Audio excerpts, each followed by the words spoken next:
विधि विवरण ग्रंथ अध्याय 30 वाक्य 10 से 14 तक। वचन तुम्हारे पास ही है जिससे तुम उसका पालन करो। मूसा ने लोगों से कहा, तुम अपने प्रभु ईश्वर की बात मानो। इस संहिता के ग्रंथ में लिखी हुई उसकी आज्ञाओं और नियमों का पालन करो और सारे हृदय तथा सारी आत्मा से प्रभु ईश्वर के पास लौट आओ, क्योंकि मैं तुम लोगों को आज जो संहिता दे रहा हूँ वह ना तो तुम्हारी शक्ति के बाहर है और ना तुम्हारी पहुँच के परे। ये स्वर्ग में नहीं है जो तुमको कहना पड़े, कौन हमारे लिए स्वर्ग जाकर उसे हमारे पास लाएगा, जिससे हम उसे सुनकर उसका पालन करें। और ये समुद्र के उस पार नहीं है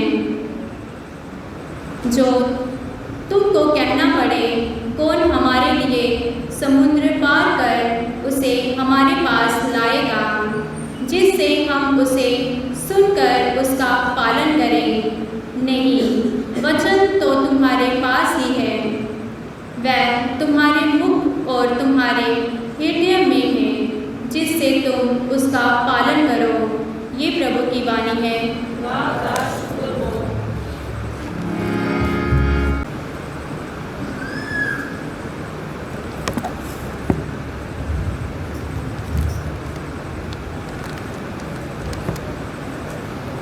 दूसरा पाठ कलोसियों के नाम संत पौलुस का पत्र अध्याय 1 वाक्य 15 से 20 तक।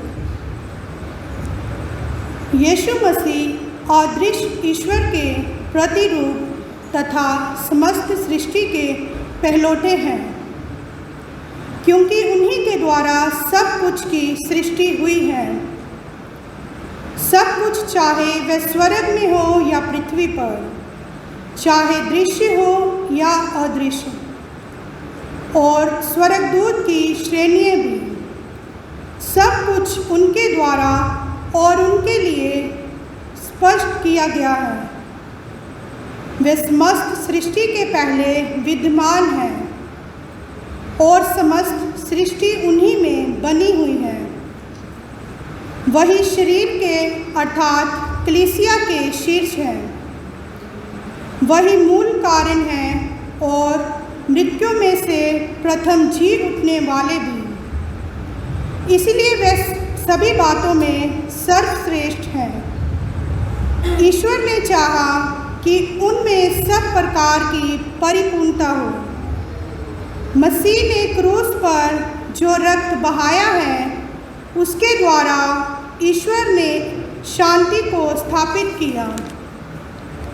इस तरह ईश्वर ने उन्हीं के द्वारा सब कुछ का, चाहे वह पृथ्वी पर हो या स्वर्ग में, अपने से मेल कराया है। यह प्रभु की वाणी है। जय घोष। Hallelujah, hallelujah. शब्द ने शरीर धारण कर हमारे बीच निवास किया। जितनों ने उसे अपनाया, उन सबों को उसने ईश्वर की संतति बनने का अधिकार दिया है। हालेलुया।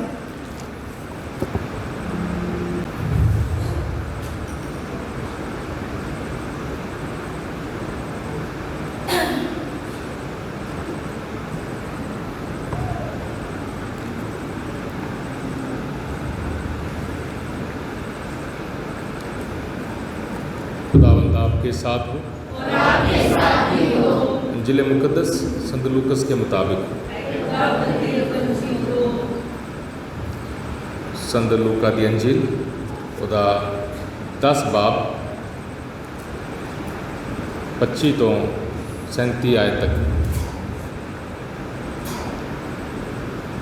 देखो, एक धर्म ज्ञानी यीशु ਨੂੰ ਪਰਖਣ ਲਈ ये कहते हुए उठ खड़ा होया, गुरु जी, अनंत जीवन का वारिस होने लई मैनू की करना है।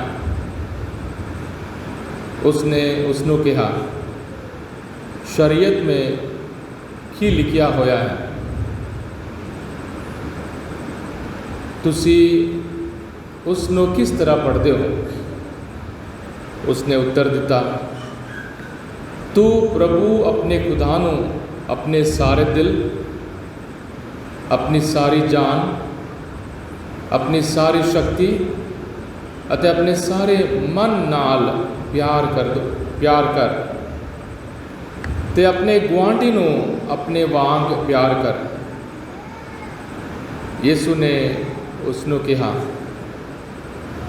ਤੁਸੀਂ ਠੀਕ ਉੱਤਰ ਦਿੱਤਾ ਹੈ, ਇਹੀ ਕਰੋ ਅਤੇ ਤੁਸੀਂ ਜੀਵੋਗੇ। ਪਰ ਉਸਨੇ ਆਪਣੇ ਆਪ ਨੂੰ ਸਹੀ ਸਿੱਧ ਕਰਨ ਲਈ ਯਿਸੂ ਨੂੰ ਕਿਹਾ, ਮੇਰਾ ਗੁਆਂਢੀ ਕੌਣ ਹੈ? ਯਿਸੂ ਨੇ ਉੱਤਰ ਦਿੱਤਾ, ਇੱਕ ਆਦਮੀ ਯਰੂਸ਼ਲਮ ਤੋਂ ਯਰੀਕੋ ਜਾ ਰਿਹਾ ਸੀ ਅਤੇ ਉਹ ਡਾਕੂਆਂ ਦੇ ਹੱਥ ਆ ਗਿਆ, ਜਿਨ੍ਹਾਂ ਨੇ ਉਸ ਨੂੰ ਲੁੱਟ ਲਿਆ, ਮਾਰਿਆ ਕੁੱਟਿਆ ਅਤੇ ਅੱਧ ਮੋਇਆ ਚੜ੍ਹ ਕੇ ਚਲੇ ਗਏ। ਹੁਣ ਇਤਫਾਕ ਨਾਲ ਇੱਕ ਪੁਰੋਹਿਤ ਉਸ ਰਾਹ 'ਤੇ ਜਾ ਰਿਹਾ ਸੀ ਅਤੇ ਜਦੋਂ ਉਸ ਨੂੰ ਵੇਖਿਆ ਤਾਂ ਉਹ ਰਾਹ ਕਤਰਾ ਕੇ ਲੰਘ ਗਿਆ। ਇਸੇ ਤਰ੍ਹਾਂ ਇੱਕ ਲੇਵੀ ਉਸ ਥਾਂ 'ਤੇ ਪਹੁੰਚਿਆ ਅਤੇ ਜਦੋਂ ਉਸ ਨੂੰ ਵੇਖਿਆ ਤਾਂ ਉਹ ਵੀ ਦੂਜੇ ਪਾਸਿਓਂ ਦੀ ਹੋ ਕੇ ਚਲਾ ਗਿਆ। ਪਰ ਇੱਕ ਸਾਮਰੀ ਆਪਣੇ ਸਫ਼ਰ ਵਿੱਚ ਉੱਤੇ ਆਇਆ ਜਿੱਥੇ ਉਹ ਪਿਆ ਸੀ ਅਤੇ ਜਦੋਂ ਉਸ ਨੂੰ ਵੇਖਿਆ ਤਾਂ ਉਸ ਨੂੰ ਉਸ ਉਤੇ ਦਇਆ ਆ ਗਈ। ਉਹ ਉਸ ਦੇ ਕੋਲ ਗਿਆ ਅਤੇ ਉਸ ਦੇ ਜ਼ਖਮਾਂ ਉਤੇ ਤੇਲ ਅਤੇ ਅੰਗੂਰੀ ਮੈਲ ਲਾ ਕੇ ਪੱਟੀ ਬੰਨੀ। ਫਿਰ ਉਸ ਨੂੰ ਆਪਣੇ ਜਾਨਵਰ 'ਤੇ ਬਿਠਾ ਕੇ ਇੱਕ ਸਰਾਂ ਵਿੱਚ ਲੈ ਗਿਆ ਅਤੇ ਉਸ ਦੀ ਦੇਖਭਾਲ ਕੀਤੀ। ਅਗਲੇ ਦਿਨ ਉਸ ਨੇ 2 ਦਿਨਾਰ ਕੱਢ ਕੇ ਸਰਾਂ ਦੇ ਮਾਲਿਕ ਨੂੰ ਇਹ ਕਹਿੰਦੇ ਹੋਏ ਦਿੱਤੇ, ਇਸ ਦੀ ਦੇਖਭਾਲ ਕਰੋ ਅਤੇ ਜੋ ਕੁਝ ਜ਼ਿਆਦਾ ਖਰਚਾ ਆਏਗਾ ਉਹ ਮੈਂ ਮੁੜ ਆਉਣ ਦੇ ਸਮੇਂ ਤੁਹਾਨੂੰ ਚੁਕਾ ਦੇਵਾਂਗਾ। ਤੁਹਾਡੇ ਵਿਚਾਰ ਵਿੱਚ ਇਹਨਾਂ ਤਿੰਨਾਂ ਵਿੱਚ ਕੌਣ ਉਸ ਦਾ ਗੁਆਂਢੀ ਨਿਕਲਿਆ ਜੋ ਡਾਕੂਆਂ ਦੇ ਕਾਬੂ ਆ ਗਿਆ ਸੀ? ਉਸਨੇ ਕਿਹਾ, ਉਹ ਜਿਸਨੇ ਉਸ ਉਤੇ ਦਇਆ ਕੀਤੀ। ਯਿਸੂ ਨੇ ਉਸ ਨੂੰ ਕਿਹਾ, ਜਾਓ ਅਤੇ ਇਸੇ ਤਰ੍ਹਾਂ ਕਰੋ। ਇਹ ਖੁਦਾ ਦੀ ਪਾਕ ਅੰਜੀਲ ਹੈ।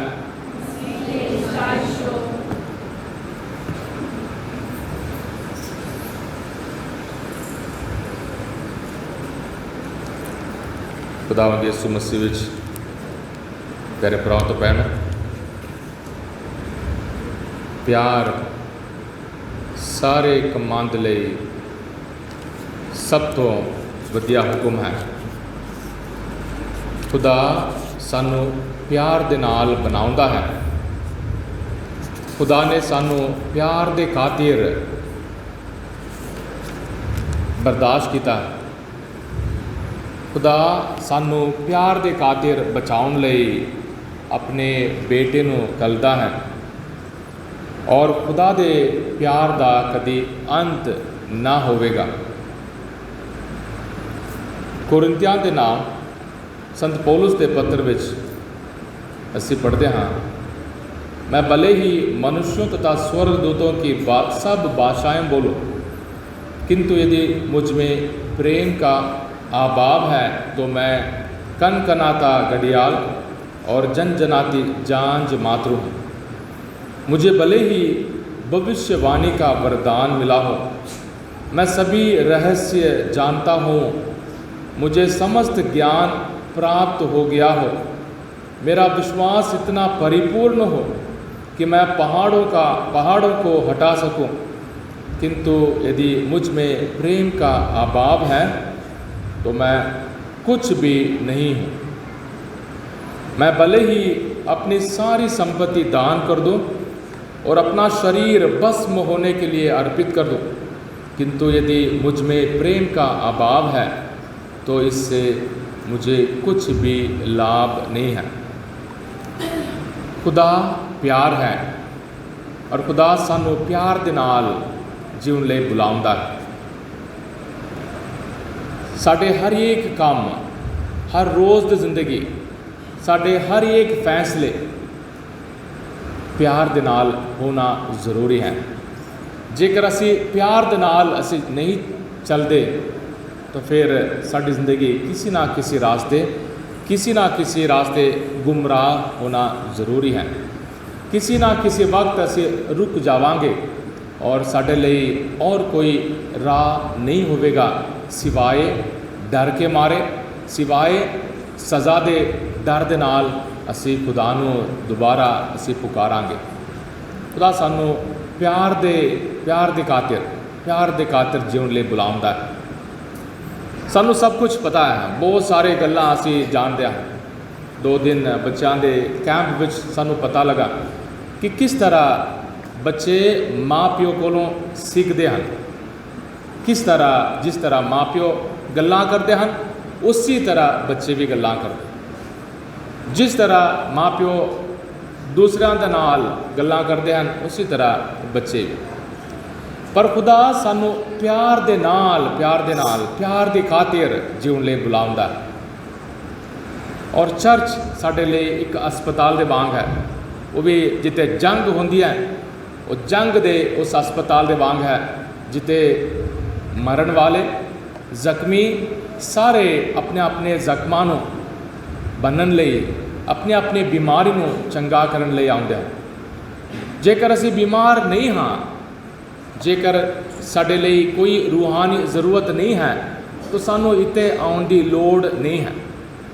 जेकर असी नेक हाँ, जेकर सानू सारिਆਂ ਨੂੰ देखना है वो चंगा है, वो नेक है, वो सही काम करता है, फादर किस तरह का है, वो नहीं करता, ये नहीं करता, तो प्यारे भराओ तो भैनों असी बेकार नाल अपने टाइम नू खर्च कर रहे हैं। साडे लिए कोई फ़ायदा नहीं होने वाला। खुदा अज दे पहले पार्ट विच कहता है, अज दे पहले कलाम विच असी विधि विवरण ग्रंथ विच असी सुनिया है खुदा साडे कोल है, खुदा साडे कोल है, डर दे मारे नहीं। खुदा साडे कोल है, साडे दिल दे बूहां नूं खुदा खड़खड़ाउंदा है। पर सानू आज़ादी दे नाल खुदा नूं अपनाउणा है, खुदा नूं समझना है और खुदा नूं परखना है, खुदा दे वचन नूं हासिल करना है और अपनी ज़िंदगी नूं खुदा दे प्यार दे विच, खुदा दे हुक्मां दे मुताबिक जीवना है। जेकर असी खुदा दे प्यार दे खातिर नहीं चलन वाले तो फिर हुक्मां दी लोड़ नहीं है। जेकर असी अपने पापां दे लिए माफ़ी मंगण लिए असी आउंदे हाँ तो प्यार दे खातिर, क्योंकि खुदा सिर्फ प्यार दे खातिर सानू माफ़ करता है। तुसी हर एक सोच सकते हो कि खुदा ने साढ़े नाल किन्नी भलाई की है, किन्नी बरकतां खुदा ने सानू दित्ती हैं, किन्नी बार खुदा ने सानू खतरियां तो बचाया है। असी सारे ये कह सकते हाँ कि मैं बहुत सारे सज़ा दे लायक हाँ, मैं बहुत वड्डे सज़ा दे लायक हाँ, पर खुदा ने अज तक मेरे सज़ा दे या मेरे पापां दे मुताबिक मैनू सज़ा नहीं दिती है। खुदा ने हर वेले हर खतरे तो मैनू बचाया है। असी उस खुदा ते विश्वास करते हाँ, डर दे मारे नहीं, किसी हुक्म दे खातिर नहीं, सिर्फ प्यार दे खातिर। और इस गल नूं समझाउण लई साडे लिए खुदा ने अपने बेटे नूं घल्लिया है। प्यार दे खातिर साडे जान लैण लई नहीं, साडे पर्स, साडे बैंक अकाउंट, साडे ऑनलाइन पेमेंट उहदे वास्ते नहीं, और चमत्कार वास्ते नहीं, भविष्यवाणी वास्ते नहीं, प्यार दे नाल साडे दिल नूं जितन लई खुदावंद यीशु मसीह आया। खुदावंद यीशु दे जिंदगी नूं वेख के असी कह सकते हाँ खुदावंद यीशु मसीह सब कुछ है। खुदावंद यीशु मसीह सब कुछ है मेरे लिए, मेरे परिवार दे लिए, मेरी कलीसिया लिए, पूरे मनुख जाति दे लिए। खुदा ਯਿਸੂ ਮਸੀਹ ਦੇ ਰਾਹੀਂ ਸਾਨੂੰ ਆਪਣੇ ਰਹਿਮ ਦੇ ਭਰਪੂਰੀ ਨੂੰ ਦੇਣਾ ਚਾਹੁੰਦਾ ਹੈ। ਔਰ ਖੁਦਾਵੰਦ ਯਿਸੂ ਮਸੀਹ ਨੂੰ ਅੱਜ ਅਸੀਂ ਦੂਜੇ ਪਾਠ ਵਿੱਚ ਇਹੀ ਸੁਣਿਆ, ਵਹੀ ਸ਼ੁਰੂਆਤ ਹੈ, ਵਹੀ ਸ਼ੀਰਸ਼ ਹੈ, ਵਹੀ ਸਰ ਹੈ, ਜਿਸ ਦੇ ਸਰੀਰ ਦੇ ਅਸੀਂ ਅੰਗ ਹਾਂ, ਜਿਸ ਦੇ ਸਰੀਰ ਵਿੱਚ ਅਸੀਂ ਵੀ ਜੁੜੇ ਹਾਂ, ਜਿਸ ਦੇ ਸਰੀਰ ਵਿੱਚ ਜੇਕਰ ਕਿਸੇ ਦੀ ਬੇਇੱਜ਼ਤੀ ਹੁੰਦੀ ਹੈ ਤਾਂ ਖੁਦਾ ਦੀ ਬੇਇੱਜ਼ਤੀ ਹੁੰਦੀ ਹੈ।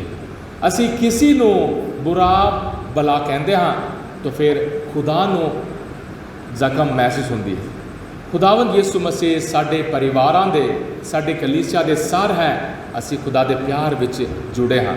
ਅਸੀਂ ਖੁਦਾ ਦੇ ਪਿਆਰ ਦੇ ਲਾਇਕ ਨਹੀਂ ਹਾਂ ਪਿਆਰੇ ਭਰਾਵਾਂ ਤੋਂ ਭੈਣਾਂ, ਪਰ ਖੁਦਾ ਸਾਨੂੰ ਬੁਲਾਉਂਦਾ ਹੈ, ਹਰ ਵੇਲੇ ਬੁਲਾਉਂਦਾ, ਹਰ ਰੋਜ਼ ਬੁਲਾਉਂਦਾ ਹੈ ਅਤੇ ਸਾਨੂੰ ਕਹਿੰਦਾ ਹੈ ਤੁਸੀਂ ਸਭ ਤੋਂ ਪਹਿਲਾਂ ਮੇਰੇ ਕੋਲ ਆਓ, ਮੇਰੇ ਅਲਤਾਰ ਤੇ ਆਪਣੇ ਸਾਰੇ ਪਰੇਸ਼ਾਨ ਨੂੰ ਚੜਾਓ ਔਰ ਮੇਰੇ ਅਲਤਾਰ ਤੋਂ ਮੇਰੇ ਬਦਨ ਅਤੇ ਖੂਨ ਨੂੰ रूहानी भोजन समझ के हासिल करो और अपनी ज़िंदगी ਨੂੰ जीवन ਲਈ वापस जाओ। मेरी रहमत और मेरी ताकत तुहाडे नाल हमेशा रहेगी। और खुदावंद यीशु मसीह ਦੀ ਸਲੀਬੀ ਕੁਰਬਾਨੀ ਸਾਡੇ ਲਈ ਸਭ ਤੋਂ ਵਧੀਆ ਕੁਰਬਾਨੀ ਹੈ। और इसनों कुर्बानी इसलिए कहते हैं क्योंकि असी भी कुर्बान होना है। जेकर असी कुर्बान होने लिए तैयार नहीं हाँ, जेकर असी बैठ के कुछ वेखण ले आए हाँ, कुछ सुनने ले आए हाँ, तो फिर साड़ी ये कुर्बानी नहीं है। जिस तरह शुरुआत में मैंने कही मैंने दसिया बंदगी अते पाक मास विच यही फ़र्क है। 4 गाने, एक प्रचार और एक दुआ नहीं है। इते साड़ी मुक्ति दे, साड़ी नजात की कहानी हर बार अस याद करते हाँ, अपने आप को प्रभु के हवाले करते हैं, खुदावंद यीशु मसीह के हवाले करते हैं। अंजील विच असी इस रूप कथा नूं वेखिया। एक रूप कथा है, तमसील है। तमसील की हुंदा है? खुदा उस माहौल विच, उस जमाने दे किसी ना किसी आदत नूं, किसी ना किसी तौर तरीके नूं, किसी ना किसी रस्म नूं, रिवाज नूं खुदावंद लेंदा है। बोण वाल दी रूप कथा, बहुत सारे रूप कथा, बहुत सारे तमसील हैं। फिर उहदे विच अपनी सबक नूं जोड़ के खुदा सानूं एक नवी जिंदगी वास्ते बुलाउंदा है। समारिया विच रहण वालियां नूं लोग नफरत करते सन। समारिया विच रहण वालियां नूं लोग कहते सन कि ये छोटे जात दे लोग हैं। और खुदावंद उस सामरी नूं एक मिसाल के तौर पर खुदावंद पेश करता है। और सच्चाई विच वो सामरी नहीं है। खुदावंद यीशु मसीह खुद साडे हर जख्म नूं चंगा करन लई आउंदा है, साडे हर एक घर विच आउंदा है। किसी ना किसी भैन भरा के जरिए खुदावंद आउंदा है। और खास कर असी कैथलिक भैन भरावां वास्ते दुआवां के जरिए, सैक्रमेंटां के जरिए खुदावंद आउंदा है। मेल मिलाप दी यानी इतराफ के पाक सैक्रमेंट के राही खुदा साडे दिल के बूहे नूं खटखटाउंदा है। अपने हर एक बोझ, अपने हर एक परेशानी, अपने हर एक दुख दर्द नूं इत्ते चढ़ाओ। पैसे नहीं, इत्ते अपने दुख दर्द नूं चढ़ाओ। असी मिठाई ले आउंदे हां, असी तोहफे ले आउंदे हां, बहुत कुछ ले आउंदे हां, पर ये एक जरिया है जिस तरह ही असी ये कहना चाहते हैं, ऐ प्रभु सानू भी ले ले। ऐ प्रभु जिस तरह इस डब्बे में जो मिठाई है मीठा है, उसी तरह मैं भी मीठा बनना चाहता हाँ, बनना चाहती हाँ। ऐ प्रभु मैनू भी ले ले, मैनू भी ले ले, तां जो तुहाडी जिंदगी मेरे उत्ते आ जाए और मैं एक नवी जिंदगी जीवन वास्ते तैयार हो जाऊँ। और इस तमसील विच खुदावंद असां सारियां नूं बुलाउंदा है। शायद मैं उस पुरोहित दे वांग हो सकता हाँ कि ज़रूरतमंदां दी देखभाल नहीं करता और मैं अपनी फ़र्ज़ां विच, अपनी जिम्मेदारी विच मैं आगे बढ़ना चाहता। और कोई ना कोई उस लेवी दे मुताबिक है, लेवी दे वांग है, जो अपने कानून और अपने वसूलों के वफादार है और आगे बढ़ना चाहता है। पर खुदावंद असां सारियां नूं मिलना चाहता है। खुदावंद अपने साडे दिलां नूं वेखना चाहता है। साडे नाल खुदा दी एक वायदा है कि मैं तुहाडे नाल रहांगा और तू मेरे ते भरोसा रख। जेकर खुदावंद साडे नाल नहीं है प्यारे भराओ तो भैणां असीं कुछ भी हासिल नहीं कर सकते हैं। इसलिए साडे विचार, साडे सोच विचार वधिया, खासकर पाक, नेक अते हलीम होना जरूरी है। ये धर्म ग्रंथ नूं जानन वाले ਸ਼ਰੀਅਤ ਨੂੰ, ਸ਼ਰੀਅਤ ਕਿਹਨੂੰ ਕਹਿੰਦੇ ਹਨ? ਪਹਿਲੇ 5 ਕਿਤਾਬ ਨੂੰ ਸ਼ਰੀਅਤ ਕਹਿੰਦੇ ਹਨ, ਸ਼ਰੀਅਤ। ਔਰ ਸਾਰੇ ਪਾਕ ਵਚਨ ਨੂੰ ਅਸੀਂ ਸੋਚਦੇ ਹਾਂ ਕਿ ਸਾਨੂੰ ਪਤਾ ਹੈ ਕਲੀਸਿਆ ਕਿਆ ਹੈ, ਉਹ ਕਿਆ ਹੈ, ਇਹ ਕਿਆ ਹੈ, ਔਰ ਅਸੀਂ ਵੇਖਣਾ ਚਾਹੁੰਦਾ ਹਾਂ ਕਿ ਇਹਦੀ ਕੌਣ ਸੀ ਗਲਤੀ ਹੈ, ਇਹਨੇ ਕਿਹੜੀ ਕਮੀ ਇਹਦੇ ਵਿੱਚ ਹੈ, ਇਹਦੀ ਕਮੀ ਪੇਸ਼ੀ ਕੀ ਹੈ, ਕਿ ਅਸੀਂ ਇਲਜ਼ਾਮ ਲਾਉਣ ਵਾਸਤੇ ਹਰ ਵੇਲੇ ਤਿਆਰ ਰਹਿੰਦੇ ਹਾਂ। ਔਰ ਇਹ ਸਾਡੀ ਕਮੀ ਨਹੀਂ ਹੈ, ਸ਼ੈਤਾਨ ਦੀ ਹੈ, ਇਹ ਦੁਨੀਆ ਦਾ ਤੌਰ ਤਰੀਕਾ ਹੈ। ਦੁਨੀਆ ਇਸੇ ਤਰ੍ਹਾਂ ਦੂਸਰਿਆਂ ਦੇ ਨਾਲ ਕੰਮ ਕਰਦੀ ਹੈ ਔਰ ਅਸੀਂ ਵੀ ਉਸੀ ਦੇ ਮੁਤਾਬਿਕ ਅਸੀਂ ਵੀ ਜਿਉਣਾ ਚਾਹੁੰਦੇ ਹਾਂ। ਪਰ ਖੁਦਾ ਸਾਨੂੰ ਬੁਲਾਉਂਦਾ ਹੈ, ਹਲੀਮ ਬਣੋ। ਦੂਸਰਿਆਂ ਦੀ ਗਲਤੀ ਨਹੀਂ, ਦੂਸਰਿਆਂ ਨੂੰ ਪਿਆਰ ਨਾਲ ਵੇਖੋ, ਦੂਸਰਿਆਂ ਦੇ ਜ਼ਰੂਰਤਾਂ ਵਿੱਚ ਉਹਨੂੰ ਮਦਦ ਕਰੋ ਔਰ ਦੂਸਰਿਆਂ ਨੂੰ ਪਿਆਰ ਨਾਲ ਵੇਖੋ। ਔਰ ਖੁਦਾਵੰਦ ਯਿਸੂ ਦਾ ਪਿਆਰ ਸਾਡੇ ਲਈ ਸਭ ਤੋਂ ਵਧੀਆ ਹੈ। ਔਰ ਸਾਡਾ ਪਿਆਰ, ਪਿਆਰੇ ਭਰਾਓ ਤੇ ਭੈਣੋ, ਸਾਡੇ ਦਿਲ ਵਿੱਚ ਜੋ ਪਿਆਰ ਹੈ ਉਹ ਖੁਦਾ ਦੇ ਕੋਲੋਂ ਆਉਂਦਾ ਹੈ, ਦੁਨੀਆ ਦੇ ਨਾਲ ਨਹੀਂ, ਔਰ ਪੈਸੇ ਦੇ ਨਾਲ ਨਹੀਂ, ਔਰ ਖੂਬਸੂਰਤੀ ਦੇ ਨਾਲ ਨਹੀਂ। ਸਾਡੇ ਪਿਆਰ ਤਾਕਤ ਦੇ ਨਾਲ ਵੀ ਨਹੀਂ ਹੈ ਕਿ ਅਸੀਂ ਮੁਹੱਲੇ ਵਾਲੇ, ਅਸੀਂ ਉਹ ਨਹੀਂ, ਸਾਡੇ ਇਹ ਪਿਆਰ ਨਹੀਂ ਹੈ, ਇਹ ਪਿਆਰ ਨਹੀਂ ਹੈ। ਪਿਆਰ ਸਾਰੇ ਗੱਲਾਂ ਨੂੰ ਸਬਰ ਕਰਦਾ ਹੈ, ਪਿਆਰ ਸਾਰਿਆਂ ਦੇ ਨਾਲ ਬਰਦਾਸ਼ਤ ਕਰਦਾ ਹੈ। ਇਹਨੇ ਕਿ ਬਾਰ-ਬਾਰ ਗਲਤੀ ਜਾਂ ਬੁਰਾਈ ਨੂੰ ਛੁਪਾਉਣ ਵਾਲਾ ਨਾ, ਉਹਨੂੰ ਬਚਾਉਣ ਵਾਸਤੇ ਪਿਆਰ ਸਬਰ ਕਰਨ ਵਾਲਾ। ਔਰ ਖੁਦਾ ਦੇ ਸਲੀਬ ਤੇ ਸਾਨੂੰ ਹਰ ਵੇਲੇ ਸੋਚਣਾ ਹੈ, ਪ੍ਰਭੂ ਯਿਸੂ ਨੇ ਮੇਰੇ ਲਈ मैं जो नेक हाँ, मैं जो पाक हाँ, मैं जो अमीर हाँ, मैं जो घमंड हाँ, मेरे लिए खुदा ने अपनी जान कुर्बान की है। मैनू हलीम बनना चाहिए है, बाहर वालों के लिए नहीं, चर्च वालों के लिए नहीं, अपने परिवार वास्ते, अपने खुदा नू अपने मन, अपनी बुद्धि, अपने दिल और अपने रूह से प्यार कर, यानी खुदा नू प्यार करने लिए अपनी पूरी ताकत, अपनी पूरी जिंदगी लाना है। सिर्फ जोश नहीं, होश विच खुदा नू जानना, खुदा नू परखना और खुदा दे बारे और भी जानकारी हासिल करते खुदा नू प्यार करना है। और दूसरा हुक्म, अपने तरह, जिस तरह तुसी अपने आप नू प्यार करते हो उसी तरह दूसरिਆਂ ਨੂੰ प्यार करना है। गल ये है कि ਅਸੀਂ अपने आप ਨੂੰ प्यार नहीं करते हैं, ਅਸੀਂ ਆਪਣੇ ਆਪ ਨੂੰ ਪਿਆਰ ਨਹੀਂ ਕਰਦੇ ਹਾਂ। ਦੋ ਕਿਸਮ ਦੇ ਲੋਕ ਹਰ ਵੇਲੇ ਮਿਲਦੇ ਹਨ। ਇੱਕ ਆਪਣੇ ਬਾਰੇ ਕਦੀ ਵੀ ਸੋਚਦੇ ਨਹੀਂ, ਸੋਚਦੇ ਹਨ ਕਿ ਮੈਂ ਠੀਕ ਹਾਂ, ਮੈਂ ਸਭ ਕੁਝ ਠੀਕ, ਮੇਰੇ ਲਈ ਕੋਈ ਵੀ ਬਦਲਾਵ ਦੀ ਮੈਨੂੰ ਲੋੜ ਨਹੀਂ ਹੈ। ਔਰ ਦੂਸਰੇ ਕਿਸਮ ਦੇ ਲੋਕ ਆਪਣੇ ਆਪ ਨੂੰ ਕਦੀ ਵੀ ਮਾਫ ਨਹੀਂ ਕਰਦੇ, ਆਪਣੇ ਆਪ ਨੂੰ ਮਾਫ ਨਹੀਂ ਕਰਦੇ। ਇਹ ਦੋਵੇਂ ਲੋਕ ਗਲਤ ਹਨ। ਇੱਕ ਘਮੰਡ ਦੇ ਨਾਲ, दूसरा अपने आप ਨੂੰ ਮਾਰਨ ਦੇ ਨਾਲ। ਜੇਕਰ ਅਸੀਂ ਆਪਣੇ ਆਪ ਨੂੰ ਪਿਆਰ ਨਹੀਂ ਕਰਦੇ, ਜੋ ਖੁਦਾ ਦਾ ਪਿਆਰ ਸਾਡੇ ਲਈ ਤੋਹਫੇ ਦੇ ਵਾਂਗ ਹੈ, ਜੇਕਰ ਅਸੀਂ ਆਪਣੇ ਆਪ ਨੂੰ, ਆਪਣੇ ਸਰੀਰ ਨੂੰ, ਆਪਣੇ ਸੋਚ ਵਿਚਾਰ ਨੂੰ, ਆਪਣੀ ਸ਼ਕਲ ਨੂੰ, ਆਪਣੀ ਗਰੀਬੀ ਨੂੰ, ਆਪਣੀ ਬਿਮਾਰੀ ਹਾਲਤ ਨੂੰ, ਆਪਣੇ ਸਰੀਰ ਦੇ ਤੌਰ ਤਰੀਕੇ ਨੂੰ ਅਸੀਂ ਨਹੀਂ ਪਿਆਰ ਕਰਦੇ, ਤਾਂ ਅਸੀਂ ਦੂਸਰਿਆਂ ਨੂੰ ਪਿਆਰ ਨਹੀਂ ਕਰ ਸਕਦੇ। ਇਸ ਲਈ ਜਦੋਂ ਵੀ ਅਸੀਂ ਖੁਦਾ ਦੇ ਨਾਲ ਗੱਲਾਂ ਕਰਦੇ ਹਾਂ, ਪ੍ਰਭੂ ਮੈਨੂੰ ਮਾਫ ਕਰ, ਐ ਪ੍ਰਭੂ ਮੈਨੂੰ ਰਹਿਮ ਦੇ, ਮੈਨੂੰ ਪਿਆਰ ਦੇ, ਮੈਂ ਆਪਣੇ ਆਪ ਨੂੰ ਤੁਹਾਡੇ ਹਵਾਲੇ ਕਰਾਂ। ਖਾਣ ਪੀਣ ਦਾ, ਆਪਣੇ ਖਿਆਲ ਰੱਖਣ ਦਾ, ਅਸੀਂ ਹਰ ਇੱਕ ਗੱਲਾਂ ਦਾ ਸਾਨੂੰ ਚਿੰਤਾ ਕਰਨ ਦੀ ਲੋੜ ਹੈ। ਔਰ ਖੁਦਾਵੰਦ ਸਾਨੂੰ ਕਹਿੰਦਾ ਹੈ, ਜਿਸ ਤਰ੍ਹਾਂ ਤੂੰ ਆਪਣੇ ਆਪ ਨੂੰ ਪਿਆਰ ਕਰਦਾ ਹੈ, ਆਪਣੇ ਆਪ ਨੂੰ ਪਿਆਰ ਕਰਦੀ ਹੈ, ਉਸੇ ਤਰ੍ਹਾਂ ਦੂਸਰਿਆਂ ਨੂੰ ਪਿਆਰ ਕਰੋ। ਔਰ ਦੂਸਰੇ ਕੌਣ ਹੈ?